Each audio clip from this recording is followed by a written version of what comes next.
You guys can't see me because today's is not so much a video for you to see me as is to see what I'm going to be doing. And because I want to make sure my sound doesn't cut out on me, we're using the other microphone. So let me just explain what the project is. I have here my old Lexmark E232 cartridge. Now I have a generic one, a non-OEM one in my printer currently. This one's empty, and I bought on eBay for $10.13 a refill system for it. And let me get the pieces out. Your toner,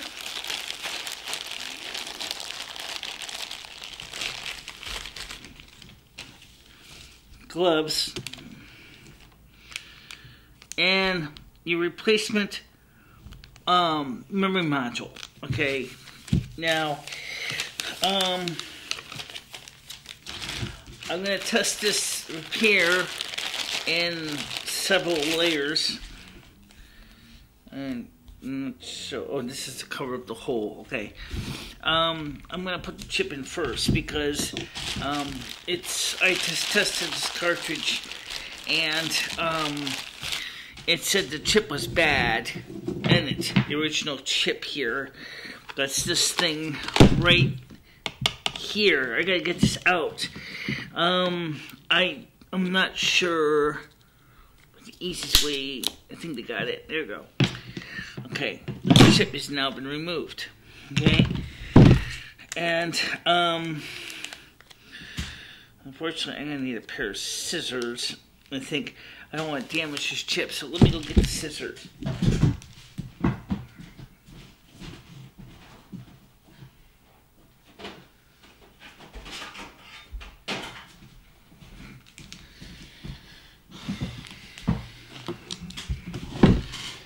I can be just as ham-fisted as an ogre when I want to be, or I can be a little more, have a little more finesse. Okay. Now, what I don't know, oh, I see how it's going to stick, okay. This is the chip. It's going to go into the holder. You can see where there's a little bit of rubber content, cement, and there's a little bit of peel and stick. I'm sure peel the label, not the. I'll take the stick off. Okay, and it's gonna go into the cartridge. Okay, like that. Okay, now I'm gonna test this. Now, unfortunately, because the laser printer takes as much power as the lights do, I gotta turn the lights off. I'm gonna go ahead, put this into the printer and see if it works. Now, I've tested this and with the new chip, and it does boot up properly. And I did a test page with the cartridge as it was without the refill toner. And you can see that the printing looks very nice.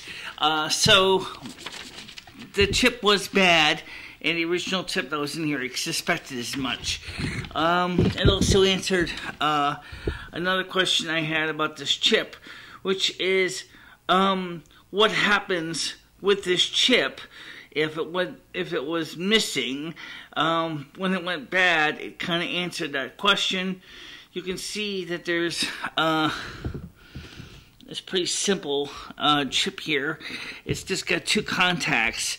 It's a serial output chip that's only sends like 1-bit serial at one time. The new chip here, you can see, if I can flip it over here, there you go, is it looks the same, but it's a little different. It's first of all, it's a different type of chip design. It's a multiple contact. On the back of this chip, there is a series of lands, possibly for programming the chip for a variety of functions. So, what I'm going to do to the next part, which is the toner refill. This is a really very simple process, and I'm going to tell you a little backstory about this because I have experience with this with another toner user device. Getting this out. I used to have a photocopier called an IBM Executive 103, and that used powder toner. It would also use something called fuse oil. This doesn't use fuse oil. Okay. Now what I did was, you're gonna get black. Oh, by the way, let me remind you. If you ever get toner on your clothes, do not wash them in hot water. And do not throw them in the dryer, because the minute you put them in the heat of the dryer, you are going to bake the toner onto your fabric. Which, if you like black spots in your clothes, that's no problem. Okay, now,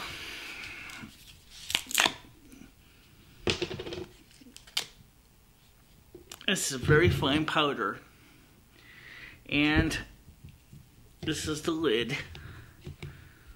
And screws onto this, and it says here laser toner, 100% compatible. This is our website. It doesn't tell us how much it is as far as how much the quantity is, but let me give you a piece of advice. It's going to pour really slow. Actually, you don't even have to hold it, but it's gonna fill. You don't even have to put it on there if you want. If you're really thinking that your toner, you can see as it's pouring in, it's like almost like liquid. It's not. It's a powder. It's a very fine powder, finer than the finest soot. And it's got a resin in it that is heat activated. That's how it works with the fuser unit of your printer. Okay? So,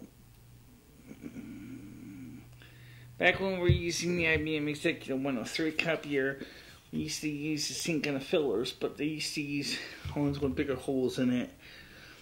And I didn't show you the actual drum part of the printer, but I could show you that. As well. As I said, this just takes a while to pour all the powder in because it's so fine. Oh, yeah, by the way, I'll show you something you might want to watch out for. Okay. It's not done yet.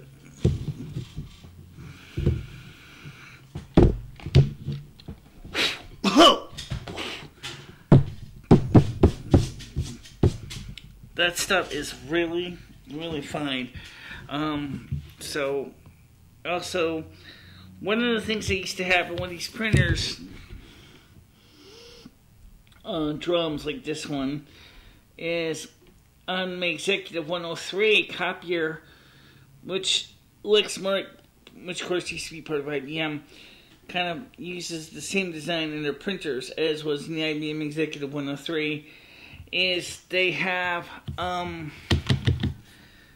toner reclaiming system in the 103, which this doesn't have. The drum mechanism on these system printers is different and separate, and that's where the people at IBM were smart, because they made the drums physically separate from the cartridge, so you could actually, because they realized that the drum, looks like there's a tiny bit more left in here. Yeah. Yeah, there's just a tiny bit left in here.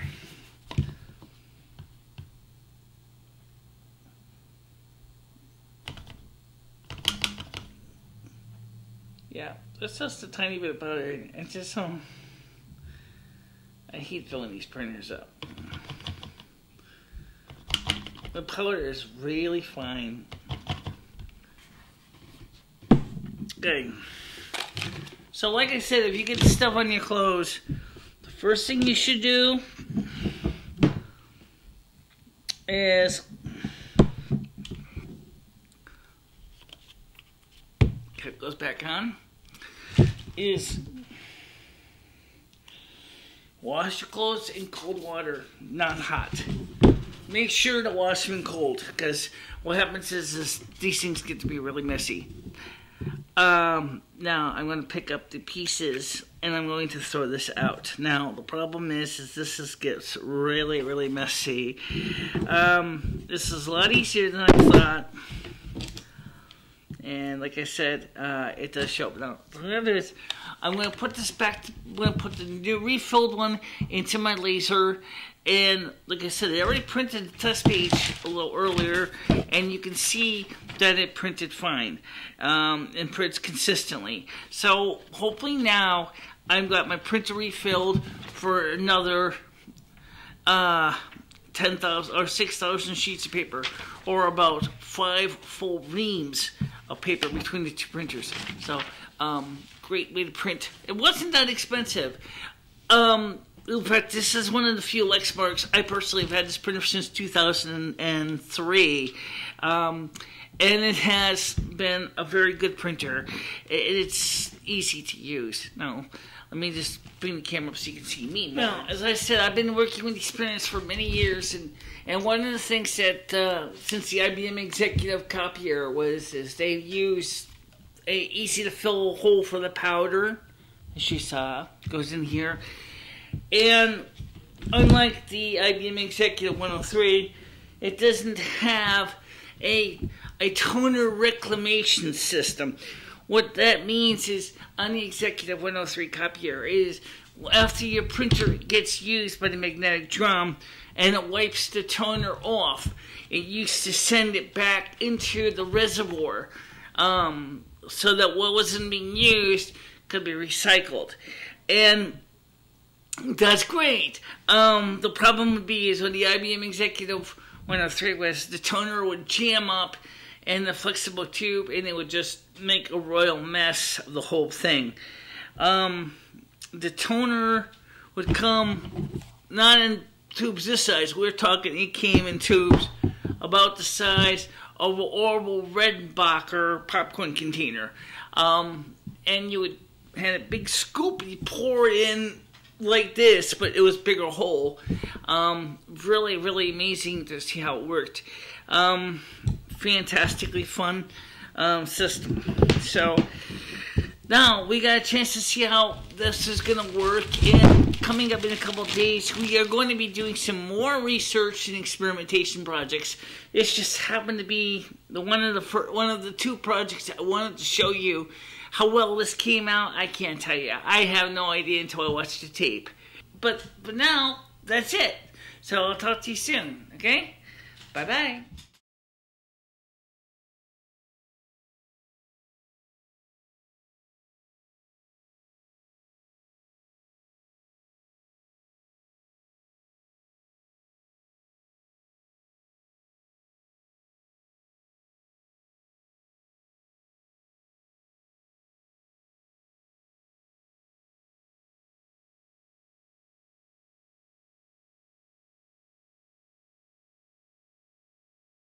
Hey, did you know there's a lot more going on right now at our websites? Are you watching all 4 of them?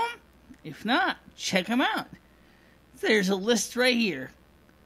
We got 3 YouTube channels and 1 audio-only channel for your enjoyment. So come on, dig in and see all the stuff we do here at the North American Snow Queen Palace.